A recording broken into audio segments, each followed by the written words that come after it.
আসসালামু আলাইকুম। প্রিয় শিক্ষার্থী বন্ধুরা, আশা করি তোমরা সবাই ভালো আছো। গতকালকে যে পরীক্ষাটা হয়েছে বার্ষিক পরীক্ষা গণিত, সেই পরীক্ষার বহু নির্বাচনী সমাধান নিয়ে আসছে তোমাদের জন্য। প্রিয় শিক্ষার্থী বন্ধুরা, প্রথম প্রশ্নটা হচ্ছে আমাদের এ ইকুয়াল যদি 0,1 হয় তাহলে এ এর প্রকৃত উপসেট উচিত। আমরা প্রকৃত উপসেটের সূত্র জানি হচ্ছে 2 to the power n then minus হচ্ছে 1। অতএব এখানে 2 এর 2 n এর পরিবর্তে এখানে পাওয়ার হচ্ছে দুইটা, এখানে পাওয়ার হচ্ছে কয়টা, দুইটা। তাই আমরা এখানে বসাবো হচ্ছে 2 আর মাইনাস হচ্ছে 1। 2 স্কয়ার মানে হচ্ছে 4, 4 থেকে যদি 1 চলে যায় তাহলে হচ্ছে 3, তাই আমাদের হচ্ছে 3। প্রশ্ন নং 2 বলছে আমাদের a ইকুয়াল 1,0, 2,3, 3,4 দেওয়া আছে, অন্য ডোমেন নিচে করবো। আমরা ডোমেন জানি যে ডোমেন হচ্ছে প্রত্যেকটা জোড়ার প্রথমটা হচ্ছে ডোমেন আর দ্বিতীয়টা হচ্ছে রেঞ্জ। তাই ডোমেন হচ্ছে 1, 2, 3, উত্তর হচ্ছে ক। প্রশ্ন নং 3, 3 বলছে আমাদেরকে f of x equal x cube minus 2x plus 3 হলে f of minus 2 এর মান কত। অতএব আমরা কি করবো, x এর পরিবর্তে মাইনাস 2 বসাবো।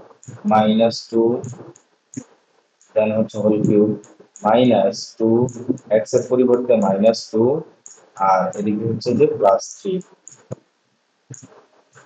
এখন আমরা ক্যালকুলেশন করলে পাবো মাইনাস 2 হোল কিউব মানে হচ্ছে -8, আর এখানে হচ্ছে মাইনাস মাইনাস গুণ করলে হচ্ছে প্লাস, 2 দুগুণে 4 আর এখানে হচ্ছে প্লাস 3।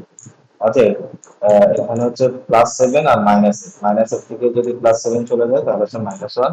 উত্তর হচ্ছে আমাদের খ। 4 নং প্রশ্নটা দেখো, 4 নং প্রশ্ন হচ্ছে একটা রাশির সমান, এই রাশিটার সমান কি কি সঠিক আমাদের এটা বের করতে বলছে। 1 নং প্রশ্নটা যদি আমরা লক্ষ্য করি সেখানে হচ্ছে a কিউব প্লাস b কিউবের একটা সূত্র আছে। a কিউব প্লাস b কিউবের সূত্র কি? এখানে যদি p কে আমি এ ধরি তাহলে আমাদের হচ্ছে যে p প্লাস আর 1/p কে যদি আমি b ধরি তাহলে 1/p হচ্ছে b। তার মানে a কিউব প্লাস b কিউবের সূত্র হচ্ছে a plus b whole cube minus 3ab। এখন a হচ্ছে p আর b হচ্ছে কত, 1/p, আর ইটি হচ্ছে কত, ইটি হচ্ছে a প্লাস বি। এখন এরা এই পি আর পি কেটে শুধু -3টা রাখছে এখানে, তার মানে পুরো অঙ্কটাই সঠিক, আমাদের 1 নম্বরটা সঠিক। 2 নম্বরটা বলছে এ কিউব প্লাস বি কিউবের সূত্র কিন্তু এ কিউব এ মাইনাস বি হোল কিউব হতে পারে না, এটা হচ্ছে এ কিউব মাইনাস বি কিউবের সূত্র। তাই আমাদের এটা হচ্ছে ভুল। এবার এরা দেখো 3 নং প্রশ্নটা বলছে কি এ কিউব মাইনাস বি, এ কিউব প্লাস বি কিউবের সমান কিনা আমরা দেখবো। সেটা হচ্ছে উৎপাদকের সূত্র হচ্ছে a plus b into a square minus ab plus b square. এখন দেখো p আর p যদি কাটা যায় থাকে হচ্ছে 1, তাই -1। অতএব এখানে আমরা কি পাইছি, এখানে পাইছি হচ্ছে p plus 1/p into p square minus 1 plus হচ্ছে 1/p স্কয়ার। অতএব আমাদের p square -1 plus 1/p square, তাই এটা আমাদের সঠিক। সুতরাং আমাদের 1 এবং 3 সঠিক, তাই উত্তর হচ্ছে খ। দেখো এরা 5 নং প্রশ্নটা বলছে টেন থিটা ইকুয়াল 1/√3 হলে থিটার মান কোনটি। আমরা জানি যে টেন 30 ডিগ্রি মান 1/√3, তারপর আমরা অঙ্কটা যদি সমাধান করি তাহলে এভাবে হবে যে টেন থিটা ইকুয়াল 1/√3, আর এই টেন রুট 1/√3 হচ্ছে টেন 30 ডিগ্রি মান, এদিকেও টেন আছে এদিকেও টেন আছে, যদি আমাদের টেন বাদ যায় তাহলে থিটার মান হচ্ছে 30 ডিগ্রি, তাই উত্তর হচ্ছে ক, 30 ডিগ্রি। দেখো 6 নং প্রশ্নটা বলছে এই যে পি স্কোয়ার প্লাস 9q স্কোয়ারের সাথে কত যোগ করলে একটি পূর্ণবর্গ রাশি হবে। আমরা যদি লিখি যে পি স্কোয়ারের পি স্কোয়ার আর এখানে 9q স্কোয়ার যেটা আছে সেটাকে আমরা যদি লিখি 3q স্কোয়ার, তাহলে এটা হচ্ছে এ আর এটা হচ্ছে বি। এবার দুইটা বর্গের সূত্র হচ্ছে একটা হচ্ছে a plus b whole square আর একটা হচ্ছে এ মাইনাস বি হোল স্কোয়ার। এখন আমাদের সাথে যে আমাদের যেহেতু বলছে যোগ করার জন্য, তাহলে আমরা কত যোগ করতে পারি দেখি। +2 ইন্টু এর মান হচ্ছে পি ইন্টু হচ্ছে বির মান হচ্ছে 3q, বির মান হচ্ছে কত, 3q। অতএব আমাদের দেখো তো এই সূত্রটা আমরা এখন লিখতে পারি যে a plus b whole square, যেটা একটা পূর্ণবর্গ রাশি আছে। এখন পূর্ণবর্গ রাশি কি কারণে হয়েছে, পূর্ণবর্গ রাশি হচ্ছে এই দুটো যোগ করার কারণে। এখন এখানে কত যোগ করছি আমরা দেখো, 2 দ্বারা যদি 3কে গুণ করি তাহলে হচ্ছে 6, আর পি দ্বারা কিউ কে গুণ করলে হচ্ছে পি কিউ, তাই আমাদের উত্তর হচ্ছে 6pq। এটা হচ্ছে আমাদের আনসার। এখান থেকে আমাদের এই 1 নং, 2 নং এবং হচ্ছে যে 5 নং, এগুলো হচ্ছে যে আমার শীট থেকে আসা, আমি যে শীটটা প্রোভাইড করছিলাম ওই শীট থেকে আসছে। এরপরে হচ্ছে হ্যাঁ, 7 নং প্রশ্ন দেখো। 7 নং প্রশ্নের জন্য আমাদের একটা উদ্দীপক দেওয়া আছে। উদ্দীপকটা হচ্ছে কি? উদ্দীপকটা হচ্ছে যে p square minus root by p plus one equal zero হলে p plus one by p এর মান কত? দেখো ভাইয়েরা, আমরা উদ্দীপক থেকে p square minus root five p plus one equal zero নিলাম। এখন এটাকে যদি আমি ক্যালকুলেশন করি, দেখো তো আমরা এখানে পি স্কোয়ারটাকে রেখে আর ওয়ানটাকে এদিকে রেখে মাইনাস রুট ফাইভ পি কে যদি পক্ষান্তর করি তাহলে আমাদের হয়ে যাবে প্লাস রুট ফাইভ পি। এখন উভয় পক্ষকে যদি আমি পি দ্বারা ভাগ করি তাহলে কি আসে? পি স্কোয়ারের নিচে একটা পি আমি ভাগ করতে পারি, ওয়ানের নিচে আবার একটা পি নিয়ে আসতে পারি। দেন হচ্ছে যে রুট বাই পি এর নিচেও কিন্তু আমরা একটা পি দিয়ে ভাগ করতে পারি, যে আমরা পি দিয়ে ভাগ করতে পারি। এখন দেখো এই পি কাটা যায়, আবার এখানে যদি দুইটা পি থেকে একটা পি ভাগ হয় তাহলে থাকে একটা পি, আর এখানে থাকে ওয়ান বাই পি। তার মানে পি প্লাস ওয়ান বাই পির মান কত পাওয়া গেল? √5। তাই আমাদের উত্তর হচ্ছে কত? √5। এরা দেখো 8 নং প্রশ্ন। 8 নং প্রশ্ন কি বলছে? P minus one by p whole স্কোয়ারের মান কত? P minus p one by p whole স্কোয়ারের মান যদি আমরা বের করতে যাই তাহলে আমাদের এখানে সূত্র আসবে যে এ প্লাস বি, যেটা আমাদের মাইনাসের সূত্রটা দেওয়া আছে তাই আমরা বসাবো a plus b whole square minus four a b, four a b. এখন এই পি আর এই পি কাটা। দেখো আমরা অলরেডি 7 নং এ p plus one by p এর মান পেয়ে গেছি √5। তাই আমরা যদি এখানে বসাই যে √5, অতএব √5 স্কোয়ার মাইনাস হচ্ছে 4। √5 স্কোয়ার যদি করি, রুটের স্কোয়ারে যদি বাদ যায় থাকে হচ্ছে যে 5 মাইনাস 4। 5 থেকে যদি 4 চলে যায় থাকে হচ্ছে 1, তাই আমাদের উত্তর হচ্ছে 1। এটাও আমার শীট থেকে আসা, এই প্রশ্নটাও আমার শীট থেকে আসা, 7 এবং 8। 9 নং প্রশ্নটা দেখো ভাইয়া, 9 নং প্রশ্নটা কি বলছে? 9 নং প্রশ্নটা বলছে যে 2:3 যদি 3 হয়, 2:3 যদি 3 হয়, আর ইকুয়াল যদি p:6 হয়, ইকুয়াল যদি p:6 হয়।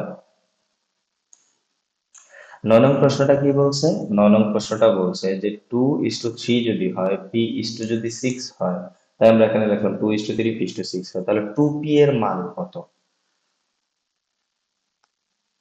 2p এর মান কত? তাহলে আমাদের এখন p এর মানটা যদি আমরা একটু বের করি, যে আমাদের এখানে আমরা এটাকে লিখতে পারি যে পূর্ব রাশি উপরে দিয়ে উত্তর রাশিটা যদি নিচে যায়, ইকুয়াল হচ্ছে যে, আর এটার উপরে যদি পূর্ব রাশি যায় নিচে হচ্ছে উত্তর রাশি চলে যাবে। এখন যদি আমরা আর গুণ করি, পি দ্বারা 3 কে গুণ করলে হচ্ছে যে 3p, আর হচ্ছে যে 6 দ্বারা 2 কে গুণ করলে হচ্ছে যে 12। এখন সুতরাং তাহলে পির মান কত পাইতেছি আমরা? পির মান হচ্ছে 3 দ্বারা যদি মানে 3 যেহেতু গুণক আছে পক্ষান্তর করলে ভাগ হবে, 3 দ্বারা যদি 12 কে ভাগ করি তাহলে 3 4 12। অতএব 2p সমান সমান কত? 2p সমান সমান হচ্ছে যে 2p সমান সমান হচ্ছে যে 2 into 4, তার মানে হচ্ছে 8। 2 into 4 তার মানে হচ্ছে কত? 8। সুতরাং এটার উত্তর হচ্ছে কত? 8। এরপর ভাই 10 নং প্রশ্নটা দেখো। 10 নং প্রশ্নটা আমাদের কি বলছে? 10 নং প্রশ্নটা বলছে যে চিত্রে একটা চিত্র দেওয়া আছে। দেখো চিত্রটা কি? চিত্রটা হচ্ছে যে পি পি কিউ আর একটা ত্রিভুজ আছে একটা বৃত্তের ভিতরে, মানে বৃত্তের ভিতরে একটা ত্রিভুজ আছে, সেটা হচ্ছে পি কিউ আর। এখন এখানে বলছে পি কিউটা হচ্ছে ব্যাস, তাই আমাদের এই পি থেকে কিউ হচ্ছে ব্যাস। আর এখন আমাদের বলছে কার মান বের করার জন্য? পি আর কিউর মান বের করার জন্য, মানে এটা বের করার জন্য। মনে রাখবে একটা ব্যাসের দুই বিন্দু থেকে, দুই প্রান্ত থেকে যদি কোনো একটা বৃত্তস্থ কোণ উৎপন্ন হয় তাহলে সেখানে 90° কোণ উৎপন্ন হয়। তাই আমাদের এটা উত্তর হচ্ছে কত? 90°। যে অর্ধবৃত্তস্থ কোণ 90°। এক কথায় তোমাদের উপপাদ্য নাম্বার সম্ভবত 22, যে অর্ধবৃত্তস্থ কোণ 90°। 22 মেবি কি 21। 11 নং প্রশ্নটা দেখো। 11 নং প্রশ্ন বলছে এ ইকুয়াল 2 4 6 হলে এবং বি ইকুয়াল যদি 2 3 4 5 হয় তাহলে এ ইন্টারসেকশন বি কত? দেখো ইন্টারসেকশনের মান হচ্ছে কি করা? কমন নেওয়া, শুধুমাত্র যেটা দুই জায়গায় আছে সেটাই তুমি নিতে পারবা। তার মানে দেখো তো এখানে এ আর এখানে কি কমন আছে? এখানেও 2 আছে, এখানেও 2 আছে, এখানেও 4 আছে, এখানেও 4 আছে। তার মানে উত্তর হচ্ছে আমাদের দুই জায়গা থেকে কমন গেছে 2 এবং 4। তাই উত্তর হচ্ছে ক। 11 নং প্রশ্নটাও আমার শীট থেকে আসা। 12 নং প্রশ্নটা দেখো যে এক্স প্লাস ওয়াই ইকুয়াল 3 হলে এক্স ওয়াই ইকুয়াল 2 হলে এক্স স্কোয়ার প্লাস ওয়াই স্কোয়ারের মান কত? দেখো আমরা এক্স স্কোয়ার ওয়াই স্কোয়ার হচ্ছে যে এ স্কোয়ার প্লাস বি স্কোয়ার সূত্র যদি বসাই, এ স্কোয়ার প্লাস বি স্কোয়ার সূত্র হচ্ছে যে এ প্লাস বি হোল স্কোয়ার, দেন হচ্ছে যে -2 ab। এটা হচ্ছে আমাদের সূত্র। এখন এক্স প্লাস ওয়াই এর মান কত দেওয়া আছে? এক্স প্লাস ওয়াই এর মান 3 দেওয়া আছে, তাই আমরা বসালাম 3 স্কোয়ার স্কোয়ার মাইনাস এ মাইনাস 2 এর 2 ইন্টু এক্স ওয়াই এর মান কত দেওয়া আছে? এক্স ওয়াই এর মান হচ্ছে 2। সুতরাং 3 স্কোয়ার করলে হচ্ছে 9 মাইনাস হচ্ছে 4, অর্থাৎ 9 থেকে যদি 4 চলে যায় তাহলে হচ্ছে কত? 5।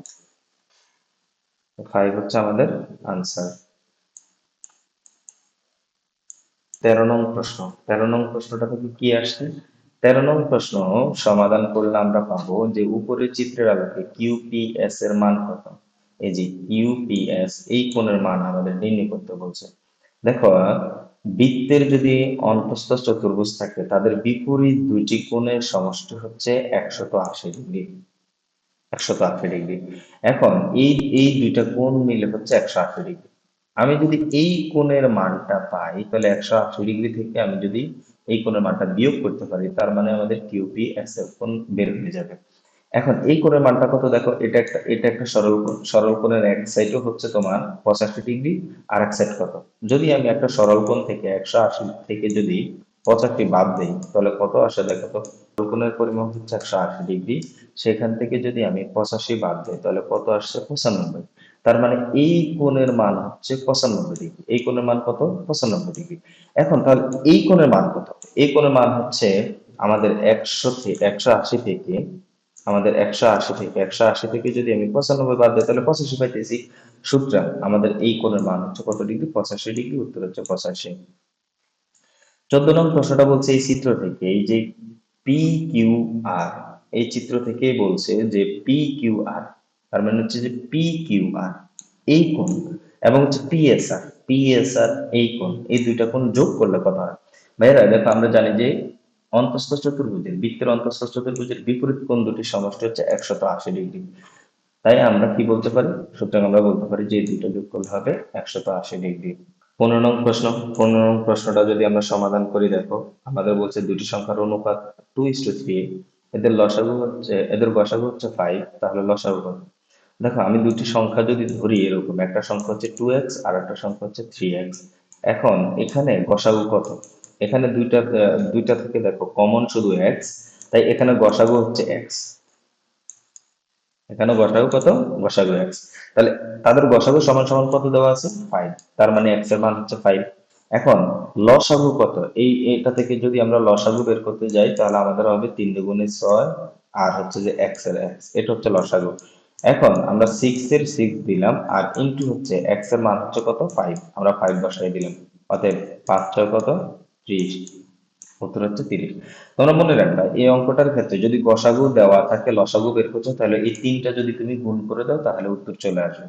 আর যদি লসাগু দিয়ে গসাগু বের করতে বলা হয় তাহলে এই দুইটাকে গুণ করে লসাগুকে যদি ভাগ করো তাহলে গসাগু চলে আসবে। এটাও আমার প্রশ্ন শীট থেকে চলে আসছে এটা। এরপরে 16 নং প্রশ্নটা দেখো যে এক্স ওয়াই জেড ক্রমিক সমানুপাতি হলে নিচের কোনটি সঠিক? আমরা জানি যে ক্রমিক সমানুপাতি হওয়ার জন্য শর্ত হচ্ছে যে যদি আমি এক্স ওয়াই এবং হচ্ছে জেড এটার যদি ক্রমিক সমানুপাতি করতে যাই তাহলে আমাদের হবে যে প্রথম দুইটা রাশির অনুপাত সমান সমান হচ্ছে দ্বিতীয় দুইটা রাশির অনুপাত। এখন আমি যদি এটাকে ক্যালকুলেশন করি, পূর্ব রাশি উপরে চলে যাবে, উত্তর রাশি নিচে চলে আসবে। এখানেও পূর্ব রাশি উপরে চলে যাবে আর উত্তর রাশি নিচে চলে আসবে। তার মানে এখানে আমরা লিখতে পারি ওয়াই ডিভাইডেড হচ্ছে জেড। এখন এখানে ক্যালকুলেশন করলে দেখা যায় ওয়াই ওয়াই এর গুণফল হচ্ছে যে ওয়াই স্কোয়ার, আমরা দিতে পারি যে ওয়াই স্কোয়ার। আর এখানে এক্স আর জেড এ যদি গুণ করি তাহলে কি হবে? জেড এক্স বা এক্স জেড যেটাই হয়। সুতরাং আমাদের ওয়াই স্কোয়ার সমান সমান হচ্ছে জেড এক্স, এটা হচ্ছে আমাদের উত্তর। এটাও আমার শীট থেকে আসা। এরপরে দেখো 17 নং প্রশ্ন, একটি নির্দিষ্ট বাহুর দৈর্ঘ্য দেওয়া থাকলে নিচের কোনটি আঁকা সম্ভব? একটি নির্দিষ্ট বাহুর দৈর্ঘ্য দেওয়া থাকলে শুধুমাত্র দুইটা জিনিস আঁকা সম্ভব। একটা হচ্ছে যে সমবাহু ত্রিভুজ, আর একটা হচ্ছে যে কি? বর্গ। কারণ তুমি যদি একটা বাহু দেওয়া থাকে, তুমি একটা মনে করো যে কোনো একটা রশ্মি নিবা, রশ্মি নিয়ে ওই বাহুর মাপে এখানে কাটবা, এখান থেকে যদি আবার একটা বৃত্তচাপ নাও, এখান থেকে যদি একটা বৃত্তচাপ নাও, তাহলে এখানে একটা সমবাহু ত্রিভুজ উৎপন্ন হবে। সেম ভাবে যদি তুমি এখানে একটা রশ্মি নাও, রশ্মি নিয়ে যদি এখানে 90 ডিগ্রি কোণ উৎপন্ন করো, এখন বর্গ আঁকতে তো 90 ডিগ্রি কোণ বাধ্যতামূলক, কারণ তোমার বর্গ 90 ডিগ্রি ছাড়া বর্গ অঙ্কন করা যায় না। তাহলে এই জন্য কোণ প্রয়োজন নয়, শুধু বাহু দিলেই বর্গ অঙ্কন করা যায়। তাহলে বাহুটা আমরা যদি এখান থেকে একবার কাটি, আবার এই বিন্দু থেকে যদি এখানে একবার কাটি, এখান থেকে ধরে যদি আমরা এখানে একটা বৃত্তচাপ নিই, এখান থেকে ধরে যদি আবার বৃত্তচাপ নিই, তাহলে এটা যোগ করে দিলে একটা কি হয়ে যাবে, বর্গ হয়ে যাবে। সুতরাং একটি নির্দিষ্ট বাহুর দৈর্ঘ্য দেওয়া থাকলে নিচের কোনটি আঁকা সম্ভব, একটি বর্গ অঙ্কন করা সম্ভব। দেখো ভাইয়া 18 নং প্রশ্নটা একটু যদি লক্ষ্য করো, যে একটি নির্দিষ্ট ত্রিভুজ আঁকা সম্ভব দেওয়া থাকে কখন, যে একটা নির্দিষ্ট ত্রিভুজ আঁকতে হলে তোমাদের বইয়ের সপ্তম অধ্যায়ে যদি তোমরা দেখো, প্রথমেই কিছু জিনিস দেওয়া আছে যে একটা ত্রিভুজ আঁকতে কি কি লাগে। আমরা জানি যে যদি তিনটি বাহু দেওয়া থাকে তাহলে একটা ত্রিভুজ অঙ্কন করা যায়, তাহলে আমরা তিনটি বাহু দিয়ে একটা ত্রিভুজ অঙ্কন করতে পারি। দুইটি বাহু এবং এদের অন্তর্ভুক্ত যদি কোণ দেওয়া থাকে ত্রিভুজ অঙ্কন করা যায়, এবং দুটি কোণ ও এদের সংলগ্ন বাহু যদি দেওয়া থাকে, দুটি কোণ ও একটির বিপরীত বাহু যদি দেওয়া থাকে, এই যে দুটি কোণ ও একটির বিপরীত বাহু যদি দেওয়া থাকে, এভাবে আরো দুই তিনটা আছে, টোটাল 6টা সম্ভবত আছে তোমাদের বইতে। তো তোমরা দেখে নিও ওখান থেকে, এই তিনোটাই আছে, তাই আমাদের উত্তর হচ্ছে তিনোটাই সঠিক। প্রশ্ন নং 19 দেখো, যে বৃত্তের বহিস্থ কোনো বিন্দু থেকে ওই বৃত্তে কয়টি সর্বোচ্চ স্পর্শক আঁকা যায়।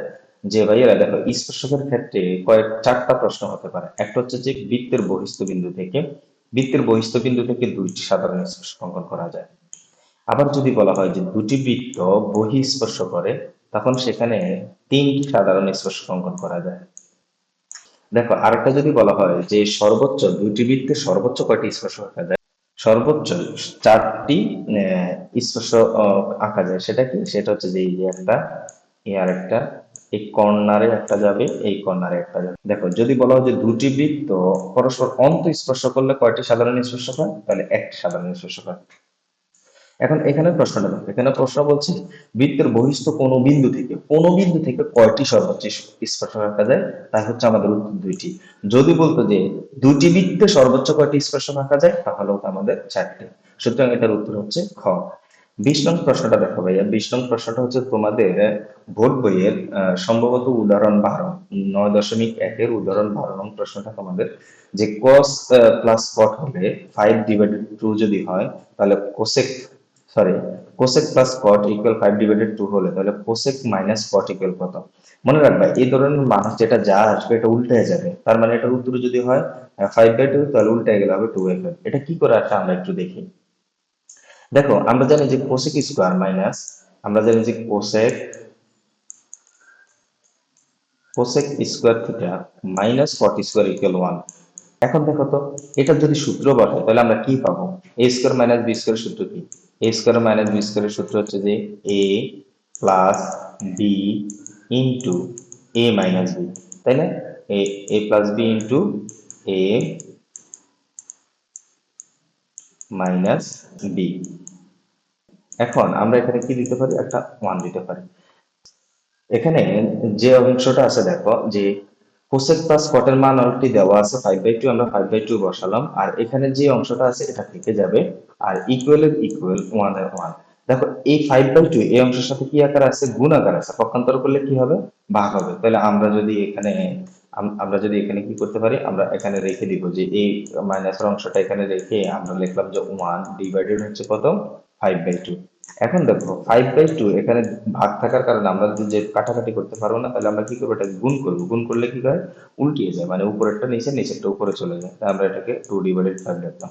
অর্থাৎ সুতরাং 1 দ্বারা যদি 2/5 দিয়ে গুণ করে 2/5 হচ্ছে আমাদের আনসার।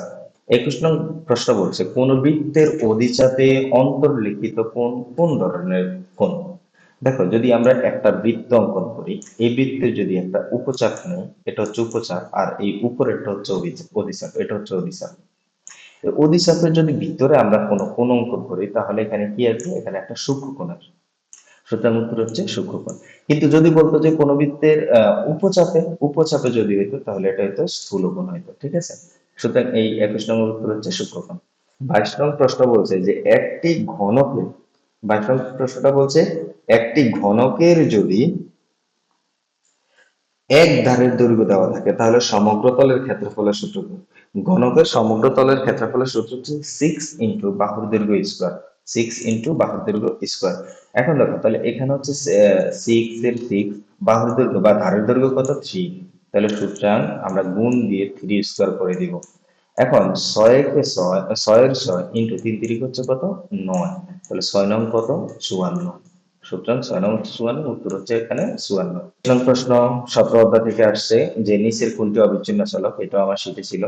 যে নিচের কোনটি অবিচ্ছিন্ন চলক? অবিচ্ছিন্ন চলক হচ্ছে যে মানগুলাকে তুমি দশমিক আকারে ভাঙতে পারবা বা দশমিক ভগ্নাংশে প্রকাশ করতে পারবা। এক কথা যদি প্রশ্ন হয় যে কি করে বুঝবো যে তুমি যেই মানগুলাকে 2.5, 3.5, 4.5, 5.5 এইভাবে বলতে পারবা, তাকে বলার মতো তোমার মানে ক্যাপাবিলিটি আছে, তুমি বলতে পারবা, তখনই সেটা অবিচ্ছিন্ন। আর যেগুলোকে এভাবে তুমি 2, 2.5, 3.5, 4.5 বলতে পারবে না, সেটা হচ্ছে কি, বিচ্ছিন্ন। দেখো এখানে উচ্চতা, উচ্চতা আমরা বলতে পারি আমার আমার উচ্চতা হচ্ছে, মনে করো যে আমরা যদি বলি যে 5.5 ফুট, 6.5 ফুট, 4.5 ফুট, এভাবে বলতে পারি না যে 4 ফুট 4.5 ইঞ্চি। যেহেতু আমাদের এই যে দশমিক আসছে তাই এটা হচ্ছে অবিচ্ছিন্ন। কিন্তু দেখো পাখির সংখ্যা, পাখির সংখ্যাকে তুমি কি বলতে পারবে যে এখানে 2.5টা পাখি আছে? কখনো সম্ভব না। তুমি জনসংখ্যা, এখানে কি বলতে পারবা যে এখানে 10.5 জন মানুষ আসছিল আজকে? আর এরপর হচ্ছে যে প্রাপ্ত নম্বর, যে তুমি যদি কোনো প্রাপ্ত নম্বর পাও, এখানে হয়তো বা যদি আমরা পরীক্ষার কাগজের নাম্বার বলি, আমাদের পরীক্ষার কাগজে আমাদের 10 পাবো, আমাদের মনে করো যে 30 পাবো, এগুলো হচ্ছে প্রাপ্ত নাম্বার আমাদের পরীক্ষার। তাহলে আমরা এই পরীক্ষার নাম্বারগুলো কিন্তু আমরা দশমিক আকারে প্রকাশ করতে পারবো না, তাই আমাদের উত্তর হচ্ছে এখানে কি, উচ্চতা। উচ্চতা হচ্ছে অবিচ্ছিন্ন চলক। 24 নং প্রশ্নটা ভাই এত সহজ প্রশ্ন আসছে। এখানে শুধু সূত্র, 3টা সূত্র দিয়েছে, যে এই সূত্রগুলো সঠিক সেটাই উত্তর। দেখো 3টা সূত্রের ভিতরে আমরা জানি যে sec square minus tan square equal 1, এটা সঠিক। আর এখানে sin square minus cos square দিয়েছে ইকুয়াল 1, কিন্তু এই সূত্রটা হচ্ছে sin square plus cos square equal 1, তাই আমাদের এটা হচ্ছে ভুল। আর নিচে হচ্ছে যে cosec square minus cot square equal 1, তাই আমাদের উত্তর হচ্ছে এটা। অর্থাৎ 1 আর 3 কোন ঘরে আছে? 1 আর 3 ঘরে আছে, খ। 25 নং প্রশ্নটা দেখো ভাইয়া, এটা আমার শীটের থেকে আসা নিয়ম থেকে। যে 25 নং প্রশ্নটা বলছে কি, sine sine theta divide theta plus 30 degree equal হচ্ছে কত, 1। ইকুয়াল হচ্ছে কত, 1। এখন বলো তো ভাইয়া, সাইন 1 এর মান কত ডিগ্রি? সাইন 1 এর মান আমরা জানি যে সাইন 1 এর মান হচ্ছে কত ডিগ্রি? সাইন 1 এর মান হচ্ছে যে 90 ডিগ্রি। সাইন 0 ডিগ্রি মান 0, সাইন 30 ডিগ্রি মান হাফ, সাইন 45 ডিগ্রি মান 1/√2, সাইন 60 ডিগ্রি মান √3/2 এবং সাইন 90 ডিগ্রি মান হচ্ছে 1। তাহলে আমি এখানে কি লিখতে পারি? আমি এখানে লিখতে পারি সাইন সাইন এবং 90 ডিগ্রি। যেহেতু সাইন 90 ডিগ্রি মান 1, 1 এর পরিবর্তে আমি সাইন 90 ডিগ্রি বসাইছি। এখন দেখো আমার যদি এখানে সাইন থাকে, এখানে সাইন থাকে, তাহলে সাইন বাদ হয়ে যায়, ভ্যানিশ হয়ে যায়। এখন এখানে হচ্ছে থিটা, তাহলে আমরা যে থিটা রেখে দিলাম, আর ডান সাইডে আছে আমাদের কি, 90। এখন এই প্লাস 30 পক্ষান্তর করলে কি হবে, -30। সুতরাং 90 থেকে যদি 30 চলে যায় তাহলে হচ্ছে কত, 60। অর্থাৎ আমাদের উত্তর হচ্ছে 60 ডিগ্রি। এরপর প্রশ্নটা দেখো, যে বলছে একটি রম্বসের দুটি কর্ণ দেওয়া আছে। একটি রম্বসের দুটি কর্ণ দেওয়া আছে। যদি রম্বসের দুটি কর্ণ দেওয়া থাকে তাহলে সূত্রের মানে ক্ষেত্রফল কি হয়? রম্বসের দুটি কর্ণ দেওয়া থাকলে ক্ষেত্রফল সূত্র হচ্ছে যে হাফ ইন্টু কর্ণদ্বয়ের গুণফল। এখন আমরা এখানে যদি বসাই যে হাফ, হাফ হাফ বসালাম, ইন্টু কর্ণদ্বয় কত দেওয়া আছে? আমাদের কর্ণদ্বয় দেওয়া আছে এখানে, একটা হচ্ছে 4 আর একটা হচ্ছে যে 8। অর্থাৎ 4 8 কত হবে, 32। এই দুটো গুণ করে দিলাম, এবার 2 দ্বারা যদি 32কে ভাগ করি তাহলে কত আছে, 16। তাই আমাদের উত্তর হচ্ছে 16। উদ্দীপকের থেকে 27 28 প্রশ্ন উত্তর দেওয়ার জন্য। 27 নম্বর বলছে মধ্যক শ্রেণীর ঊর্ধ্বসীমা কত? মধ্যক শ্রেণী বের করার জন্য ভাই আমাদের সর্বপ্রথম কি করতে হবে, ক্রমজিত গণসংখ্যা বসাতে হবে। তাহলে এখানে হচ্ছে ক্রমজিত গণসংখ্যা 4, এখানে হচ্ছে 10, 4 আর 6 10, 10 যোগ করলে হচ্ছে 20, 20 আর 8 যদি যোগ করি তাহলে হবে যে 28, 28 এর সাথে যদি যোগ করি তাহলে হবে কত, 35। এবার 35কে যদি আমি 2 দ্বারা ভাগ করি তাহলে কত আসবে? 35কে যদি আমি 2 দ্বারা ভাগ করি তাহলে স্বাভাবিক আসছে আমাদের 17.5। এই 35কে যদি আমি 2 দ্বারা ভাগ করি তাহলে আমাদের কত আসবে, 17.5। এবার 17.5 দেখো তো কোন ঘরে আছে ভাইয়া? এই যে এই ঘরে আছে 17.5। যে এখানে 10 শেষ, এখানে 11 থেকে 20 আছে, 17। তার মানে এটা হচ্ছে আমাদের মধ্যক শ্রেণী। এবার মধ্যক শ্রেণীর উচ্চ সীমা কত? উচ্চ সীমা হচ্ছে 69 আর নিম্ন সীমা 50। সুতরাং এখানে উচ্চ সীমা বলছে তাই 59, সরি 59 হচ্ছে আনসার। এরপর বলছি প্রচুরক শ্রেণীর শ্রেণীব্যক্তি কোনটি? আমরা জানি যে সর্বোচ্চ গণসংখ্যা যেই ঘরে থাকে সেটা হচ্ছে প্রচুরক শ্রেণী। তাহলে এটা শ্রেণীব্যক্তি কত? 50 থেকে 59। 50 থেকে 59 গুণে দেখবো ভাইয়া, সেখানে হচ্ছে 10। এগুলো হচ্ছে যে আমাদের শীটের ভিতরেই আসা। যে 29 নং প্রশ্নটা হচ্ছে ভাইয়া, আমি আহ, আহ, পরীক্ষার আগের দিনে ছাত্রদের একটা ভিডিও তৈরি করে আপলোড করছিলাম, সেখানে আমি বলছিলাম এটা একটু গুরুত্বপূর্ণ একটা এমসিকিউ, যে কেন্দ্রীয় প্রবণতার পরিমাপক কয়টি। তাহলে কেন্দ্রীয় প্রবণতার পরিমাপক হচ্ছে তিনটি, কি কি? গড়, মধ্যক, প্রচুরতা। আমাদের এমসিকিউর ভিতরে শেষ প্রশ্নটা হচ্ছে যে আমাদের যে একটি বৃত্তের যদি ব্যাস 4 সেন্টিমিটার হয় তাহলে পরিধি কত। আমরা জানি যে বৃত্তের পরিধির সূত্র হচ্ছে যে 2 পাই আর। অতএব আমরা 2 পাই আর বসালাম। এখন এখানে যদি আমরা 2 এর 2 রেখে দেই, পাই এর পাই যদি রেখে দেই, পাই এর পাই যদি রেখে দেই, তাহলে আর এর মান কত? আর এর মান হচ্ছে ব্যাসার্ধ। কিন্তু এখানে দেওয়া আছে ব্যাস, ব্যাস হচ্ছে 4, তাহলে ব্যাসার্ধ কত? ব্যাসের অর্ধেক 2। অর্থাৎ 2 দ্বারা গুণ করলে 2 কে হবে 4, আর পাই এর পাই। সুতরাং আমাদের এখানে উত্তর হচ্ছে 4 পাই। এই হচ্ছে আমাদের দাখিল 26 পরীক্ষার যে এমসিকিউটা আসছিল, তোমাদের জন্য সমাধান করে দিলাম। যারা 26 পরীক্ষার্থী তারা দেখে নিতে পারো, এবং হচ্ছে যারা সামনে পরীক্ষা দিবা তোমরা এই প্রশ্নগুলো একটু ভালো করে করে নিতে পারো, প্র্যাকটিস করে নিতে পারো, তোমাদের জন্য উপকার হবে। ইনশাল্লাহ সামনে আমরা যে সৃজনশীল গুলো আছে সেই সৃজনশীল এবং সংক্ষিপ্ত প্রশ্নগুলো নিয়ে আলোচনা করব। ধন্যবাদ, সবাই ভালো থেকো। আসসালামু আলাইকুম রহমতুল্লাহ।